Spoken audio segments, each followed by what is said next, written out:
नमस्कार मेरे साथियों और मेरे प्यारे विद्यार्थियों, आप लोगों का यूनिक हिंदी ज्ञान चैनल पर स्वागत है। आज हम आप लोगों के लिए वाक्य विचार के पार्ट 2 को लेकर के उपस्थित हुआ हूँ।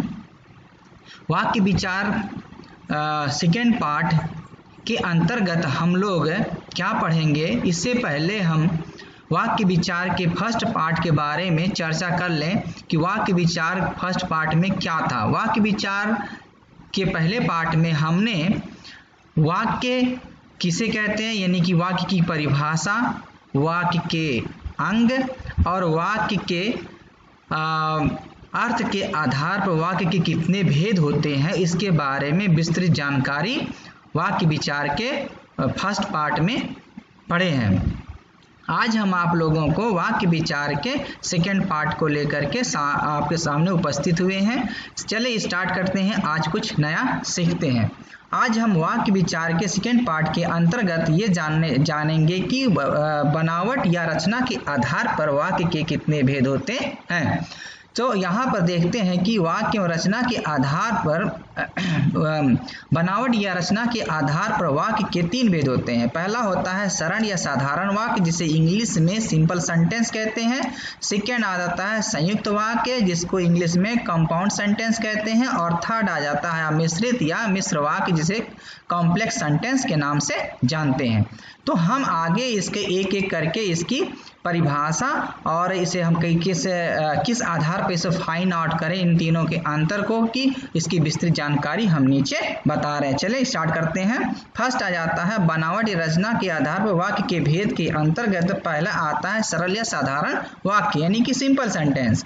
जिन वाक्यों में एक ही उद्देश्य और एक ही विधेय होता है वह साधारण वाक्य कहलाता है। एग्जाम्पल के तौर पर देखते हैं कि वह खेलता है और सीता पढ़ती है, यह सिंपल सेंटेंस है, ठीक है। और यहाँ पर जो है इसमें क्या है आपको देखने मिलता है, सिर्फ एक ही जो है इसका उद्देश्य है और एक ही विधेय है। उद्देश्य क्या है, यानी सब्जेक्ट, और वह खेलता है, इसमें एक ही क्या है, सब्जेक्ट है वह। और सीता पढ़ती है, तो इसका सब्जेक्ट क्या होता है, सीता, और इसका विधेय क्या हो जाता है, पढ़ती है, और पहले में खेलता है, इसका ये विधेय होता है। तो यह आपका हो जाता है साधारण वाक्य के अंतर्गत आएंगे। सेकेंड देखते हैं।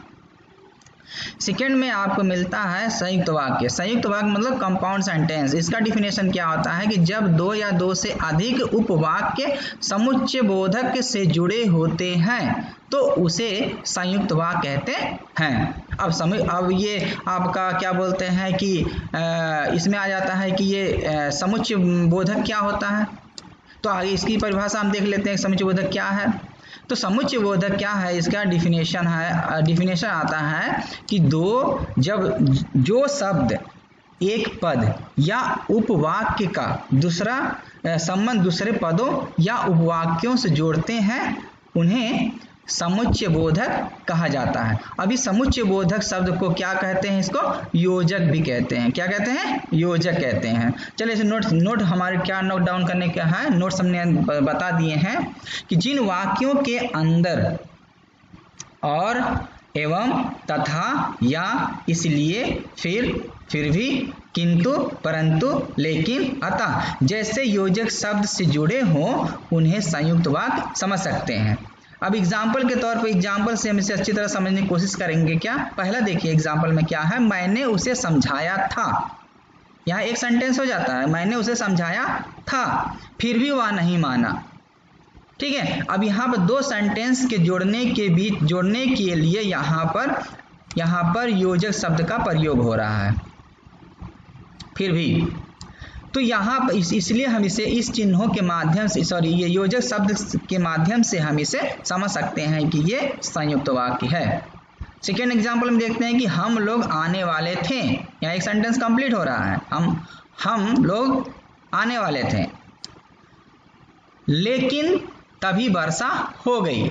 अब यहाँ पर ये दूसरा सेंटेंस होता है, तभी वर्षा हो गई। इसके इन दोनों सेंटेंस को जोड़ने के लिए योजक शब्द का प्रयोग हो रहा है, यानी कि समुच्चय बोधक, जिसका दूसरा नाम है योजक शब्द, ठीक है, योजक। ये इन दोनों जोड़ने के लिए इनका जो है हम यूज कर रहे हैं। तो इससे हम अच्छी तरह से जानकारी हासिल कर लेंगे कि ये भी क्या है, संयुक्त वाक्य है। ये जितने भी आपको दिखाई दे रहे हैं और एवं तथा या इसलिए फिर भी किंतु परंतु लेकिन अतः इन किन दोनों सेंटेंस के बीच में ये कोई भी एक योजक शब्द दिखाई दे तो इसे आप समझ जाइए कि ये संयुक्त वाक्य है। अब आ चलते हैं तीसरा और लास्ट है मिश्रित वाक्य। मिश्रित वाक्य इसे कहते हैं मिश्र वाक्य, दूसरा नाम है कॉम्प्लेक्स सेंटेंस। जिन वाक्यों में एक प्रधान उपवाक्य हो और अन्य आश्रित उपवाक्य हो उसे मिश्रित वाक्य या मिश्र वाक्य कहते हैं। एक मेन रहता है और एक जो है एक सेंटेंस जो उसके ऊपर डिपेंड रहता है, उसे हम मिश्रित वाक्य कहते हैं।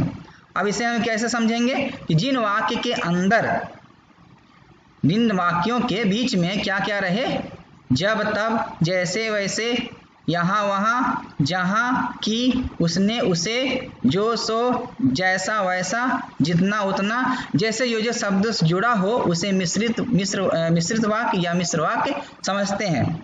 ये शब्द जो है इसके चाहे अंदर रहे या इसके पहले शब्द के पहले और बीच में भी ये कभी कभी ये देखने को मिल जाते हैं। जैसे जब बारिश बंद होगी, एक सेंटेंस हो गया। जब बारिश बंद होगी तब क्या होगा, तब हम घूमने जाएंगे। तो यहाँ पर देखिए इन दोनों सेंटेंसों को जोड़ने के लिए इन दो योजक शब्दों का प्रयोग हो रहा है, जब और तब। इससे आप इसको पकड़ सकते हैं कि ये जो है मिश्रित या मिश्र सेंटेंस है, वाक्य है। सेकेंड एग्जाम्पल में जो लड़का कमरे में बैठा है वह मेरा भाई है। तो इसलिए हम यहाँ पर रेड चिन्ह से हाईलाइट कर रहे हैं कि ये जो है ये अगर ये चिन्ह दिखाई दे इन सेंटेंस के बीच में तो ये मिश्रित वाक्य के अंतर्गत आएंगे। अब आप लोगों के लिए कुछ हम अभ्यास कार्य दे रहे हैं। अब आप क्या करिए कि एक नोट लेकर के इसे आप चेक कर सकते हैं कि हमने जो पढ़ा है उसे कितना आप समझ गए हैं। इन वाक्यों में कौन सा सरल वाक्य है, कौन संयुक्त वाक्य है और कौन मिश्र वाक्य है या मिश्रित वाक्य है, इसे फाइंड आउट करके आप बताइए कि आप अपने कमेंट बॉक्स में आप इसे कितने टोटल जो है टोटल यहाँ पर 11 है और इसे आप मुझे बताएं। मैं भी इसका जो है आप लोगों को बताने के लिए 1-2 सेकेंड रुकूंगा, फिर उसके बाद इसका आंसर मैं बता दूंगा और आप लोग उससे क्रॉस चेक करके आप मुझे कमेंट बॉक्स में बता सकते हैं कि मेरा कितना सही हुआ है। पहला देखते हैं क्या है कि मदन पत्र लिखता है। ठीक है, अब यहाँ पर कोई भी किसी भी प्रकार से कोई भी एक ही सेंटेंस है, कुछ उपवाक्य नहीं है, तो ये क्या आ जाता है, कौन सा वाक्य कहलाएगा, सरल वाक्य। सेकंड देखिए, मैं उम्मीद करता हूं कि आप स्वस्थ होंगे। अब यहां पर आपको एक योजक शब्द आ रहा है, योजक चिन्ह आ रहा है, ये कि समुच्चय बोधक जिसे हम योजक के नाम से भी जानते हैं।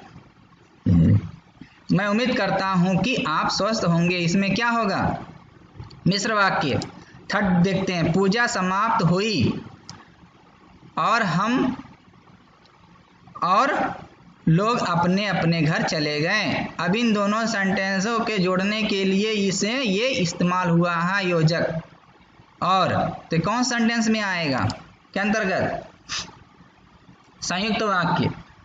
चौथा देखिए, आप चाय पिएंगे या कॉफी, किस सेंटेंस के अंतर्गत आएगा, संयुक्त वाक्य। जहां सत्य है वहां ईश्वर है। अब यहाँ देखिए, यहाँ पर आपको हम थोड़ा सा हेल्प कर रहे हैं। देखिए यहाँ पर क्या आपको मिलेगा, यहाँ पर देखने को मिलेगा जहां, और यहाँ पर हो जाता है वहां। जहां सत्य है वहां ईश्वर है, किस सेंटेंस के अंतर्गत आएगा, 5वां नंबर, मिश्र वाक्य के अंतर्गत आएगा। 6 नंबर, वह बाजार गई और सब्जी खरीद लाई, 21 सेंटेंस के अंतर्गत आएगा। इसमें क्या है, और किस सेंटेंस के अंतर्गत आएगा, 6 नंबर, संयुक्त वाक्य। आगे बढ़ते हैं, 7वां नंबर, सुमित मेरा सहपाठी है, एक ही सेंटेंस के अंतर्गत आएगा। इसमें इसके बीच में कोई भी योजक नहीं यूज हुआ है। बताइए सरल वाक्य। 8वां नंबर, हम लोग बहुत परिश्रम करेंगे, ये भी किस में आएगा? सरल वाक्य। 9 नंबर देखते हैं, मैं बाजार गया था लेकिन ताजी सब्जियां नहीं मिली, इसमें क्या मिल रहा है देखने को आपको?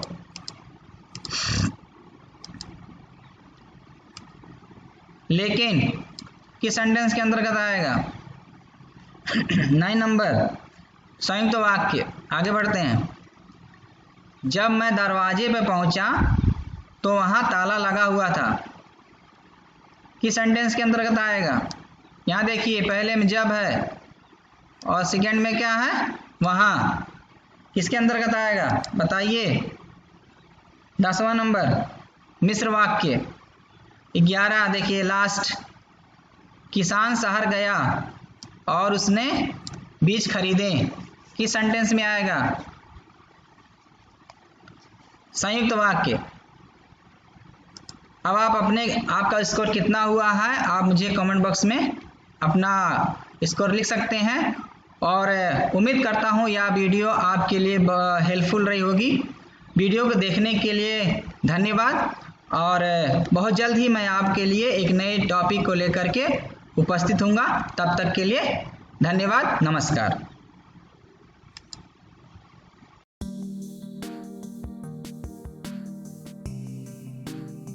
Hey there. Subscribe to my channel. And also press this bell icon, so you never miss any new updates, cause whenever we upload new video you will get a notification on your phone.